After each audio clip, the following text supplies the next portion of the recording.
ನಮಸ್ಕಾರ ಸ್ನೇಹಿತರೆ, welcome to Kempee's kitchen. ಇವತ್ತು ಬುಧವಾರದಲ್ಲಾಗನ ಶೇರ್ ಮಾಡ್ತಾ ಇದ್ದೀನಿ. ರಾಗಿ ಮಾಲ್ಟ್ ಮಾಡಿ ಇಟ್ಬಿಡೋಣ ಅಂತ.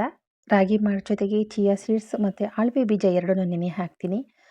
ರಾಗಿ ಮಾಲ್ಟು ಮಾಡಿ ತಣ್ಣಗಾಗೋ ತನಕ ಆಳ್ವಿ ಬೀಜ, ಚಿಯಾ ಸೀಡ್ಸ್ ಎರಡು ಚೆನ್ನಾಗಿ ನೆಂದಿರುತ್ತೆ. ರಾಗಿ ಮಾಲ್ಟ್ ಜೊತೆ ಮಿಕ್ಸ್ ಮಾಡ್ಕೊ ಕುಡಿಯೋದ್ರಿಂದ ಮೂಳೆಗೆ ಸಂಬಂಧಪಟ್ಟಂತಹ ತೊಂದರೆಗಳಿಂದ ಪಾರಾಗಬಹುದು.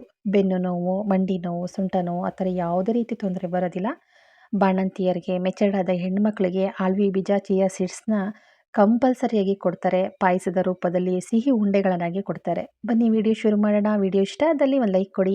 ಹೊಸ್ದಾಗಿ ನೋಡ್ತಾ ಇರೋರು ಸಬ್ಸ್ಕ್ರೈಬ್ ಮಾಡ್ಕೊಳ್ಳಿ. ನಿಮ್ಮ ಅನಿಸಿಕೆ, ಅಭಿಪ್ರಾಯಗಳನ್ನು ಕಮೆಂಟ್ ಹಾಕಿ ಅಂತ ಹೇಳ್ತಾ ವೆಲ್ಕಮ್ ಟು ಕೆಂಪೀಸ್ ಕಿಚನ್. ಬೆಳಿಗ್ಗೆ ಎದ್ದ ತಕ್ಷಣ ಎಲ್ಲ ಕೆಲಸ ಮುಗಿಸ್ಕೊಂಡಿದ್ದಾಯಿತು. ಬಾಗಿಲು ಕಸ ಗುಡಿಸು ಎಲ್ಲ ಆಲ್ಮೋಸ್ಟ್ ಅಲ್ಲಿ ರಂಗೋಲಿ ಎಲ್ಲ ಹಾಕಿದ್ದಾಯಿತು. ಅಡುಗೆ ಮನೆಗೆ ಬಂದೆ. ರಾಗಿ ಮಾಲ್ಟು ಮಾಡಿಟ್ಟೆ. ಮಗನಿಗೆ ಬನ್ ಬೇಕು ಅಂತಂದ. ಕಾಫಿ ಜೊತೆಗೆ ಅವನು ಬನ್ ತಿನ್ನೋದಕ್ಕೆ ಇಷ್ಟಪಡ್ತಾನೆ. ಹಾಗಾಗಿ ಸುಮಾರು 4 ತಿಂಗಳಾಗಿದ್ದು. ದಿನ ತಿನ್ನಲಿಕ್ಕೆ ಇಷ್ಟಪಡೋದಿಲ್ಲ. ಒಂದು 4 ತಿಂಗಳಿಗೊಂದ್ಸಲ ನೆನೆಸ್ಕೊಳ್ತಾನೆ. 4 ತಿಂಗಳು 5 ತಿಂಗಳಿಗೆ. ಹಾಗಾಗಿ ಬನ್ ತೊಗೊಂಡು 2 ಲೋಟ ಕಾಫಿ ಮಾಡಿ ಬೇಗ ಬೇಗ ಚಪಾತಿ ಜೊತೆಗೆ ಮಶ್ರೂಮ್ ಗೊಜ್ಜನ್ನು ಮಾಡೋಣ ಅಂತಂದ್ಬಿಟ್ಟು ಮಶ್ರೂಮ್ ಎಲ್ಲ ನೀಟಾಗಿ ಕ್ಲೀನ್ ಮಾಡ್ಕೊಂಡಿದ್ದೀನಿ. ಮೇಲ್ಗಡೆ ಲೇಯರ್ನ ತೆಗೆದಾಕಬೇಕಾಗುತ್ತೆ. ಇಲ್ಲಾಂದರೆ ಅದಕ್ಕೆ ಅಂಟ್ಕೊಂಡಿರೋ ಪೇಸ್ಟ್ ರೀತಿ ಮಣ್ಣು ಎಷ್ಟೇ ತೊಳೆದ್ರೂ ಹೋಗೋದಿಲ್ಲ. ಇದನ್ನೆಲ್ಲ ನೀಟಾಗಿ ಕ್ಲೀನ್ ಮಾಡ್ಕೊಂಡಿದ್ದೀನಿ. ಸ್ವಲ್ಪ ಸಮಯ ಜಾಸ್ತಿ ಟೈಮೇ ಹಿಡಿಯುತ್ತೆ ಅಂತ ಅನ್ಕೋಬೋದು. ನೀಟಾಗಿ ಕ್ಲೀನ್ ಮಾಡಿಕೊಂಡು ಈಗ ಗೊಜ್ಜಿಗೆ ಏನೇನು ಬೇಕೋ ಎಲ್ಲನೂ ರೆಡಿ ಮಾಡ್ಕೊಂಡಿದ್ದೀನಿ. ಕ್ಲೀನ್ ಮಾಡ್ಕೊಂಡಾದಮೇಲೆ ಸ್ವಲ್ಪ ನೀರಲ್ಲಿ ಹಾಗೆ ತೊಳೆದು ಹಾಕಿದ್ರೆ ಏನೂ ತೊಂದರೆ ಆಗೋದಿಲ್ಲ. ಜಾಸ್ತಿ ನೀರಲ್ಲಿ ನೆನೆಸಬಾರ್ದು. ಮಶ್ರೂಮ್ನ ಫ್ರೆಶ್ ಆಗಿದ್ದಾಗೆ ಮಾಡಬೇಕು. ತಂದು ದಿನವೇ ಮಾಡಿಬಿಟ್ರೆ ಒಳ್ಳೆಯದು. ರುಚಿನೂ ಚೆನ್ನಾಗಿರುತ್ತೆ. ಹಾಗೆ ಇಲ್ಲಿ ಟೊಮೊಟೊ, ಕೊತ್ತಂಬರಿ ಸೊಪ್ಪು, ಪುದೀನ ಸೊಪ್ಪು, ತೆಂಗಿನಕಾಯಿ, ಈರುಳ್ಳಿ, ಶುಂಠಿ, ಬೆಳ್ಳುಳ್ಳಿ, ಚಕ್ಕೆ, ಲವಂಗ, ಸೋಂಪು, ಅರಿಶಿನ ಪುಡಿ, ಹಾಗೆ ಚಿಲ್ಲಿ ಪೌಡರ್, ಧನಿಯಾ ಪುಡಿ, ಮಟನ್ ಸಾಂಬಾರಿಗೆಲ್ಲ ಹಾಕ್ತೀವಲ್ಲ ಆ ಧನಿಯಾ ಪುಡಿ ತೊಗೊಂಡಿದ್ದೀನಿ. ಒಗ್ಗರಣೆಗೆ ಅಂತಂದ್ಬಿಟ್ಟು ಒಂದು ಈರುಳ್ಳಿನ ಸಣ್ಣದಾಗಿ ಕಟ್ ಮಾಡಿ ಇಟ್ಕೊಂಡಿದ್ದೀನಿ. ಮಶ್ರೂಮ್ ಗ್ರೇವಿಗೆ ನೀವು ಕಾಯಿ ಬದಲಿಗೆ ಗೋಡಂಬಿನ ನೆನೆಸಿ ಹಾಕಬಹುದು. ಸ್ವಲ್ಪ ತೆಂಗಿನಕಾಯಿ, ಸ್ವಲ್ಪ ಗೋಡಂಬಿ ಹಾಕಿ ರೆಡಿ ಮಾಡ್ಕೋಬೋದು ಗೊಜ್ಜನ್ನು. ಇಲ್ಲ ಬರೀ ಗೋಡಂಬಿ ಹಾಕಿಯೇ ಈ ಗೊಜ್ಜನ್ನು ರೆಡಿ ಮಾಡ್ಕೋಬೋದು. ನಾವು ತೆಂಗಿನಕಾಯಿ, ಗೋಡಂಬಿ ಏನೂ ಹಾಕೋದಿಲ್ಲ. ಅಂದರೆ ಈರುಳ್ಳಿ, ಟೊಮೊಟೊ, ಮಸಾಲ ಎಲ್ಲನೂ ಹಾಕ್ಬಿಟ್ಟು ಡ್ರೈ ಮಸಾಲ ಪುಡಿಗಳು ಹಾಕಿ ಮಾಡಿದ್ರು ಈ ಗೊಜ್ಜು ತುಂಬಾ ಚೆನ್ನಾಗಿರುತ್ತೆ. ಸಿಂಪಲ್ಲಾಗಿ ಸಾಮಾನ್ಯ ನಮ್ಮನೆ ಅಳತೆಗೆ ಹೇಗೆ ಬೇಕೋ ಆ ಥರ ಅಡುಗೆ ಮಾಡೋದು ಜಾಸ್ತಿ. ತುಂಬ ರಿಚ್ಚಾಗಿ ಅದಕ್ಕೆಲ್ಲ ಏನಂತ ಹೇಳ್ತೀವಿ, ಕ್ರೀಮ್ ಆಗ್ಬೋದು, ಗೋಡಂಬಿಗಳ ಬಾದಾಮು ಗೋಡಂಬಿ ಹಾಕೋದು, ಗೋಡಂಬಿ ಪೇಸ್ಟ್ ಹಾಕೋದು ಇವೆಲ್ಲ ಮಾಡ್ತಾರೆ. ಬಟ್ ನಮ್ಮ ಮನೆಯಲ್ಲಿ ಹೇಗೆ ಅಂದರೆ ಸಿಂಪಲ್ಲಾಗಿರಬೇಕು, ರುಚಿಯಾಗಿರಬೇಕು ಅಂತ ಇಷ್ಟಪಡ್ತಾರೆ. ಗೋಡಂಬಿ ಎಲ್ಲ ಮಶ್ರೂಮ್ನ ಒಗ್ಗರಣೆಗೆ ಹಾಕಿದ್ದೀನಿ. ಒಂದು ಪಾತ್ರೆಗೆ ಎಣ್ಣೆ ಹಾಕಿ ಈರುಳ್ಳಿ ಹಾಕಿ ಹುರ್ಕೊಂಡು ಆಮೇಲೆ ಮಶ್ರೂಮ್ ಹಾಕಿ ಮಶ್ರೂಮ್ನ ಹುರಿಯೋದು ಒಂದು ಕಲೆ ಅಂತಲೇ ಹೇಳ್ಬೋದು. ಮಶ್ರೂಮ್ನ ಚೆನ್ನಾಗಿ ಹುರಿತಾ ಇದ್ದಂಗೆ ನೀರು ಬಿಟ್ಕೊಳ್ಳುತ್ತೆ. ಆ ನೀರು ಸುಂಡಿದ ಮೇಲೆ ಖಾರ ಹಾಕ್ಕೊಳ್ಬೇಕು, ರುಬ್ಬಿಟ್ಕೊಂಡಿರೋ ಖಾರನ. ನೀರು ಸುಂಡೋದಕ್ಕೂ ಮುಂಚೆನೇ ನಾವು ಖಾರ ಹಾಕಿದ್ರೆ ಮಶ್ರೂಮ್ ಏನಾಗುತ್ತೆ ಗೊತ್ತಾ, ರುಚಿ ಕೊಡೋದಿಲ್ಲ. ಇವು ಯಾವ ರೀತಿ ಮಸಾಲ ಹಾಕಿ ಮಾಡಿದ್ರೂ ರುಚಿ ಕೊಡೋದಿಲ್ಲ. ಮಶ್ರೂಮ್ನ ಯಾವತ್ತೂ ನೀರು ಒಗ್ಗರಣೆಯಲ್ಲಿ ಹುರಿಬೇಕಾದ್ರೆ ನೀರು ಬಿಡುತ್ತೆ.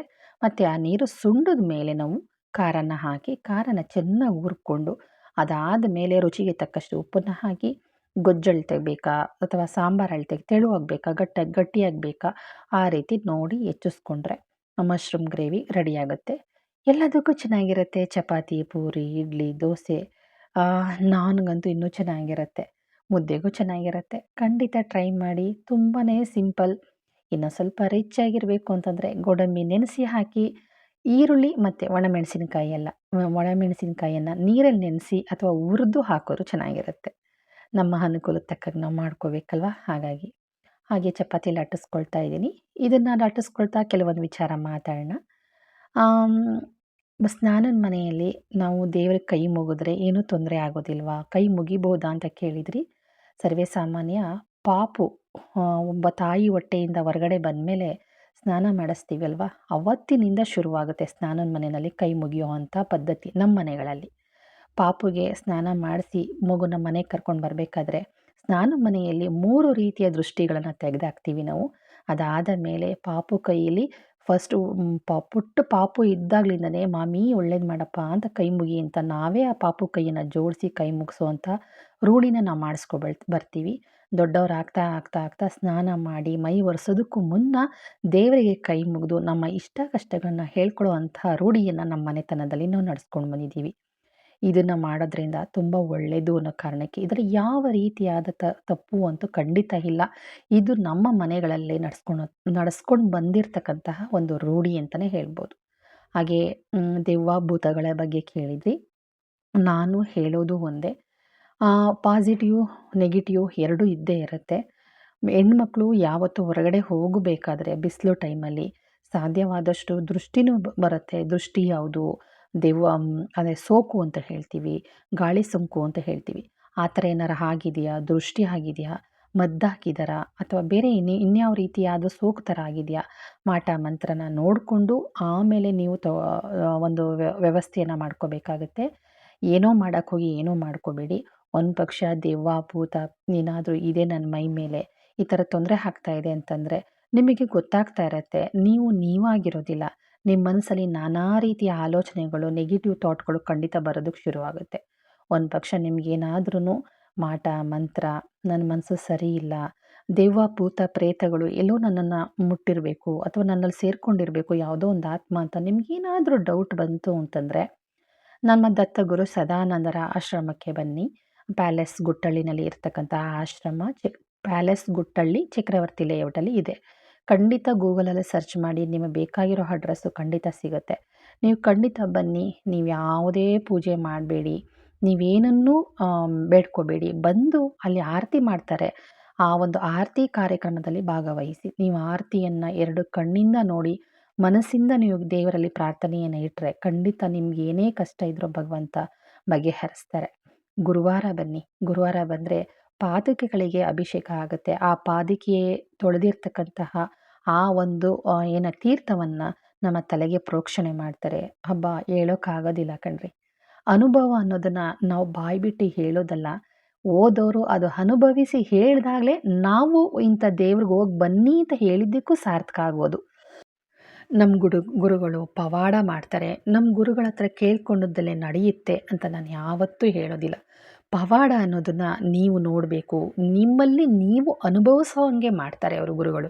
ಯಾವತ್ತು ಇನ್ನೊಬ್ಬರು ಕಣ್ಣಿಗೆ ಕಾಣುತ್ತೋ ಬಿಡುತ್ತೋ ಗೊತ್ತಿಲ್ಲ, ಆದರೆ ಪವಾಡ ಅನ್ನೋದನ್ನು ನಾವು ಏನನ್ನು ಬೇಡ್ತೀವಿ, ನಾವೇನನ್ನು ಕೇಳ್ತೀವಿ, ಅದ್ರ ಮೇಲೆ ದೇವರು ನಮ್ಮ ನಮ್ಮ ನಮ್ಮ ಗುರುಗಳು ನಮ್ಮ ಜೀವನದಲ್ಲಿ ನಮಗೇ ಗೊತ್ತಿಲ್ಲದಿರೋ ಹಾಗೆ, ನಮ್ಮ ಅನುಭವಕ್ಕೆ ಬರೋ ಹಾಗೆ ಪವಾಡಗಳನ್ನು ಮಾಡ್ತಾರೆ. ಅದಕ್ಕೆ ಹೇಳೋದು, ನಾನು ಹೀಗೆ ಮಾಡ್ತಾರೆ, ಹಾಗೆ ಮಾಡ್ತಾರೆ, ಆಕಾಶದಿಂದ ಹೂವು ಉದುರಿಸ್ತಾರೆ, ಅಂತೆಲ್ಲ ನಾನು ಹೇಳೋದಕ್ಕೆ ಹೋಗೋದಿಲ್ಲ. ಕಣ್ಣಿಂದ ನೋಡಿ, ನೀವು ಏನು ಅನ್ನಿಸ್ತು ನಿಮ್ಮ ಮನಸ್ಸಿಗೆ ಹೇಳಿ.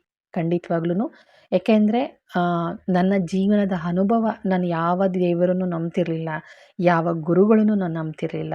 ಸರ್ವೇ ಸಾಮಾನ್ಯ ನನ್ನ ಕನಸಿನಲ್ಲಿ ಕಾಣಿಸೋದಕ್ಕೆ ಶುರುವಾದರು.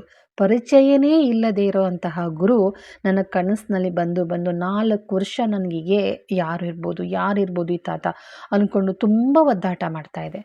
ಕೊನೆಗೆ 4 ವರ್ಷ ಆದ ಮೇಲೆ ಯೂಟ್ಯೂಬಲ್ಲಿ ಸುಮ್ಮನೆ ಹೀಗೆ ಒಂದು ಏನೋ ನೋಡ್ತಾ ಇದೆ, ಬರಬೇಕಾದ್ರೆ ಫೋಟೋ ಬಂತು. ಅಲ್ಲಲ್ಲ, ಇವರೇ ಅಲ್ವ ನನ್ನ ಕನಸಲ್ಲಿ ಬಂದಿದ್ದು ಅಂತ ಅದನ್ನು ನಾವು ಓಪನ್ ಮಾಡಿ ನೋಡಿದಾಗ ಅವರೊಬ್ಬ ಗುರುಗಳು, ಮಹಾನ್ ಪುರುಷರು, ದೈವ ಪುರುಷ, ದೇವ ಪುರುಷ ಅಂತ ನಾವೇನಂತ ಹೇಳ್ತೀವಿ ಅವರು ಅಂತ ನನಗೆ ಆಮೇಲೆ ಗೊತ್ತಾಯಿತು. ಬಟ್ ಅದಾದಮೇಲೂ ಸಹ ನಾನು ಫಸ್ಟ್ ಆಶ್ರಮಕ್ಕೆ ನಾನು ಹೋಗಲೇ ಇಲ್ಲ. ಮೊದಲ ಸಲ ಕಾಲಿಟ್ಟಿದ್ದು ನಾನು ರಾಯಾಪುರಕ್ಕೆ. ನನ್ನ ಲೈಫಲ್ಲಿ ಗುರುಗಳು ಪವಾಡ ರೂಪದಲ್ಲೇ ಎಷ್ಟು ಕಷ್ಟ ಅಂದ್ಕೊಂಡು ನಾವು ಹೋಗಿರ್ತೀವಿ, ಆ ಕಷ್ಟದಲ್ಲಿ ಹೇಗೆ ಜೊತೆಲಿ ಇದ್ಕೊಂಡು ನಮಗೇನು ಬೇಕೋ ಆ ಅನುಕೂಲವನ್ನು ಮಾಡಿಕೊಡ್ತಾರೆ. ಖಂಡಿತ ಬನ್ನಿ ಸ್ನೇಹಿತರೆ. ನಿಮ್ಮನ್ನು ದುಡ್ಡು ಕೇಳೋಲ್ಲ, ಕಾಸು ಕೇಳೋಲ್ಲ, ನೀವು ಯಾವ ಜಾತಿ ಅಂತ ಕೇಳೋಲ್ಲ, ಯಾವ ಧರ್ಮ, ಯಾವ ಕುಲದವರು ಅಂತ ಕೇಳೋದಿಲ್ಲ, ನೀನು ಮೇಲು ಕೀಳು, ನೀವು ಸಾಹುಕಾರ ಬಡವ ಬಲ್ಲಿದ ಅಂತ ಹೇಳೋದಿಲ್ಲ. ಎಲ್ಲರೂ ಒಂದೇ. ಎಲ್ಲ ನಮ್ಮ ದತ್ತನ, ನನ್ನ ಸದಾನಂದರ ಮಕ್ಕಳು ಅಂತಲೇ ಎಲ್ಲರೂ ನೋಡೋದು. ಪ್ರತಿಯೊಬ್ಬರಲ್ಲೂ ಅದೇ ಮನೋಭಾವದಿಂದನೇ ಅಲ್ಲಿ ಆ ಪೂಜೆ ನಡೆಯೋದು, ಆರತಿ ಕಾರ್ಯಕ್ರಮ ನಡೆಯೋದು. ಹೊಗಳುತ್ತಾ ಇಲ್ಲ ಇಲ್ಲಿ, ಅಥವಾ ನಾನು ಗುರುಗಳನ್ನ ನೋಡಿ ಅಂತ ನಾನು ಇಲ್ಲಿ ಯಾವುದೋ ರೀತಿ ಬೆಂಬಲಿಸ್ತಾ ಇಲ್ಲ. ಖಂಡಿತ ನಿಮ್ಮ ಕಷ್ಟಗಳು ಬಗೆಹರಿಸ್ಕೋಬೇಕು ಅಂದರೆ ನೀವು ಪ್ರತಿದಿನ ಬನ್ನಿ ಅಂತ ಹೇಳೋದಿಲ್ಲ. ಒಂದು ಸಲ ಬನ್ನಿ, ಅವ್ರು ಕರೆಸ್ಕೊಳ್ತಾರೆ ನಿಮ್ಮನ್ನು. ಅವ್ರಿಗೆ ಗೊತ್ತಿದೆ ನಿಮ್ಮ ಮನಸ್ಸೇ ನಿಲ್ಲೋದಿಲ್ಲ, ಹೋಗಬೇಕು ಅನ್ನಿಸ್ತಾ ಇರತ್ತೆ. ಏನೂ ಇಲ್ಲ, ಅದೊಂದು ಆರತಿ ಕಾರ್ಯಕ್ರಮದಲ್ಲಿ ಅಷ್ಟೊಂದು ಶಕ್ತಿ ಇದೆ ಅಲ್ಲಿ, ಅಷ್ಟು ಶಕ್ತಿ ಇದೆ. ಆ ಒಂದು ಆರತಿ ಮಾಡ್ತೀವಲ್ಲ, ದೀಪವನ್ನು ಬೆಳಗ್ತೀವಲ್ಲ ನಮ್ಮ ಸದಾನಂದ ಮಹಾರಾಜರಿಗೆ, ಅಷ್ಟೊಂದು ಶಕ್ತಿ ಇದೆ. ಖಂಡಿತ ಬನ್ನಿ. ಮಕ್ಕಳಾಗಲಿಲ್ಲ ಅಂತ ಯೋಚನೆ ಮಾಡಬೇಡಿ. ಮಕ್ಕಳನ್ನ ಕೇಳ್ಕೋಬೇಕಾದ್ರೆ ನನಗೊಂದು ಮಗು ಕೊಡಪ್ಪ ಅಂತ ಕೇಳಬೇಡಿ. ದಯವಿಟ್ಟು ಯಾವುದೇ ದೇವರನ್ನಾದರೂ ಮಗು ಕೊಡು ಅಂತ ಕೇಳಬೇಡಿ. ಭಗವಂತ ನನ್ನ ಹೊಟ್ಟೆನಲ್ಲಿ ಗಂಡಾಗಲಿ ಹೆಣ್ಣಾಗಲಿ ಒಂದು ಬುದ್ಧಿವಂತ ಮಗು, ಆರೋಗ್ಯವಂತ ಮಗು, ಆಯುಷ್ಯವಂತ ಮಗು, ಆಯುಷ್ಯವನ್ನು ತುಂಬಿರ್ತಕ್ಕಂತಹ ಮಗು, ಈ ಜಗತ್ತಲ್ಲಿ ಕೆಟ್ಟದ್ದನ್ನು ಮಾಡದೆ ಒಳ್ಳೆ ಹೆಸರನ್ನು ಕೊಡುವಂತಹ ಮಗುವನ್ನು ಕರುಣಿಸಪ್ಪ ಅಂತ ಕೇಳಿ. ಭಗವಂತ ನನ್ನ ಮಗು ಕೊಡಪ್ಪ, ನನ್ನ ಮಗು ಕೊಡಪ್ಪ ಅಂತಂದರೆ ಮಗು ಬರುತ್ತೆ. ಆದರೆ ಅದು ನಿಮ್ಮದಾಗಿರಲ್ಲ. ಮಗು ಕೊಡ್ತಾರೆ, ದತ್ತು ಮಗು ಆಗಿರುತ್ತೆ. ಆ ರೀತಿಯಾಗುತ್ತೆ. ದೇವರ ಹತ್ರ, ಗುರುಗಳ ಹತ್ರ ಬೇಡಬೇಕಾದ್ರೆ ನಾವೆಷ್ಟೇ ಬುದ್ಧಿವಂತಿಕೆಯಿಂದ ಬೇಡ್ಕೊಂಡ್ರು, ಏನೇ ಬೇಡ್ಕೊಂಡ್ರು ದಡ್ರೆ ಅಂತಲೇ ತಿಳ್ಕೊಂಬಿಡಿ. ಅರ್ಥ ಆಯ್ತಾ? ಯಾಕೆಂದರೆ ಗುರುವು ಪರೀಕ್ಷೆ ಮಾಡ್ತಾ ಇರ್ತಾರೆ. ಪ್ರತಿಯೊಂದರಲ್ಲೂ ಗಮನ ಇಟ್ಟು ನೋಡ್ತಾ ಇರ್ತಾರೆ. ಪ್ರತಿಯೊಂದು ವಿಚಾರವನ್ನು ಕೇಳ್ಕೋಬೇಕಾದ್ರೆ ಜೋಪಾನ ಜೋಪಾನ ಜೋಪಾನ. ಬನ್ನಿ, ನಿಮ್ಮ ಆಸೆ, ನಿಮ್ಮ ಕನಸುಗಳು, ನಿಮ್ಮ ಕಷ್ಟಗಳು ಏನಿದೆಯೋ ಕಷ್ಟಗಳು ಬಗೆಯಿರುತ್ತೆ. ನಿಮ್ಮ ಆಸೆ ಕನಸುಗಳೆಲ್ಲ ಈಡೇರುತ್ತೆ ಅಂತ ಹೇಳ್ತೀನಿ. ಒತ್ತಿ ಒತ್ತಿ ಹೇಳ್ತಿದ್ದೀನಿ ಅಂತಂತಲ್ಲ, ಒಂದು ಸಲ ಅಟೆಂಡ್ ಮಾಡಿಯಪ್ಪ, ಆಮೇಲೆ ನನಗೆ ಖಂಡಿತ ಬನ್ನಿ ಅಂತ ಕೇಳೋದಿಲ್ಲ. ಇವಾಗ ಗಸಗಸೆ ಪಾಯಸ ಮಾಡ್ತಾಯಿದ್ದೀನಿ. ಇವಾಗ ಒಣ ಕೊಬ್ಬರಿ ತುರ್ಕೊಂಡಿದ್ದೀನಿ. 3 ಸ್ಪೂನಷ್ಟು ಗಸಗಸೆ ಹಾಕ್ಕೊಳ್ತಾ ಇದ್ದೀನಿ. ಬಾದಾಮಿ, ಗೋಡಂಬಿ, 2 ಏಲಕ್ಕಿ ಹಾಗೆ ಒಣ ದ್ರಾಕ್ಷಿಯನ್ನು ಹಾಕ್ಕೊಂಡು ನೈಸಾಗಿ ರುಬ್ಕೊಳ್ತೀನಿ. ಇದಕ್ಕೆ ನೀವು ಯಾವುದೇ ರೀತಿ ಡ್ರೈ ಫ್ರೂಟ್ಸ್ ಬೇಕಾದ್ರೂ ಸೇರಿಸ್ಕೋಬೋದು. ಆಮೇಲೆ ಸೀಡ್ಸ್ಗಳು ಬರುತ್ತಲ್ಲ, ಕುಂಬಳಕಾಯಿ, ಸೂರ್ಯಕಾಂತಿ ಬೀಜ, ಕಲ್ಲಂಗಡಿ ಹಣ್ಣು ಬೀಜ, ಕರ್ಬೂಜದ ಬೀಜ, ಇದನ್ನೆಲ್ಲನೂ ಸಹ ಸೇರಿಸ್ಕೊಂಡು ರುಬ್ಕೋಬೋದು. ತುಂಬಾ ಹೆಲ್ತಿಗೆ ಒಳ್ಳೆಯದು. ರಾತ್ರಿ ಊಟ ಆದ ಮೇಲೆ ಹಾಫ್ ಆನ್ ಅವರ್ ಆದಮೇಲೆ, ರಾತ್ರಿ ಊಟ ಆಗಿ ಅರ್ಧ ಗಂಟೆ ಆದಮೇಲೆ ಈ ಒಂದು ಗಸಗಸೆ ಪಾಯಸ ಕುಡಿದ್ರೆ ಒಳ್ಳೆಯದು. ಬಾಡಿ ತುಂಬ ಹೀಟ್ ಆಗಿದೆಯಾ, ಈ ಗಸಗಸೆ ಪಾಯಸ ಮಾಡ್ಕೊಂಡು ಕುಡೀರಿ. ಬಾಡಿ ಸಿಕ್ಕಾಪಟ್ಟೆ ಕೋಲ್ಡ್ ಆಗಿದೆಯಾ, ಈ ಗಸಗಸೆ ಪಾಯಸ ಮಾಡ್ಕೊಂಡು ಕುಡೀರಿ. ಆದರೆ ನಾನು ಹೇಳ್ದಂಗೆ ಮಾಡಬೇಕು. ಇಲ್ಲಿ ನಾನು ಬೆಲ್ಲ, ಸಕ್ಕರೆ ಏನೂ ಸೇರಿಸ್ತಾ ಇಲ್ಲ. ಪಕ್ಕ ಒರಿಜಿನಲ್ ಆಗಿರೋ ಒಂದು ಕೆಂಪು ಕಲ್ಲು ಸಕ್ಕರೆಯನ್ನು ಸೇರಿಸ್ತಾ ಇದ್ದೀನಿ. ನಾನು ತುಂಬ ಕಲ್ಲು ಸಕ್ಕರೆಗಳನ್ನು ನೋಡಿದೆ. ಬಣ್ಣವನ್ನು ಕೊಡ್ತಾಯಿದ್ರು. ಕೆಂಪು ಕಲ್ಲು ಸಕ್ಕರೆಗೆ ಆರೆಂಜ್ ಕಲರ್ ಬಣ್ಣವನ್ನು ಅದ್ದಿ ಕೊಡ್ತಾಯಿದ್ರು. ನಾನು ಅದನ್ನು ಪಾಯಸದೊಳಗಡೆ ಹಾಕ್ತಾ ಇದ್ದಂಗೆ ಕಲರ್ ಬಿಟ್ಕೊಂಡ್ಬಿಟ್ಟು ಕೆಂಪು ಕಲ್ಲು ಸಕ್ಕರೆ ಎಲ್ಲ ಬಿಳಿ ಕಲ್ಲು ಸಕ್ಕರೆ ಹಾಕ್ಬಿಡ್ತಿತ್ತು. ನೋಡಿ ಮಾಡಿ ಕಲ್ಲು ಸಕ್ಕರೆಯನ್ನು ತಗೊಳ್ಳಿ. ಕೆಂಪು ಕಲ್ಲು ಸಕ್ಕರೆಯನ್ನು ಹಾಕಿ ಇದಕ್ಕೆ ಕಲ್ನಾರು ಅಂತ ಬರುತ್ತೆ, ಅದನ್ನು ಸಹ ಸೇರಿಸಿ ತುಂಬ ನೈಸಾಗಿ ರುಬ್ಬಬೇಕು. ರುಬ್ಬಿ ಯಾವುದೇ ಕಾರಣಕ್ಕೂ ಸೋದಿಸ್ಕೋಬೇಡಿ.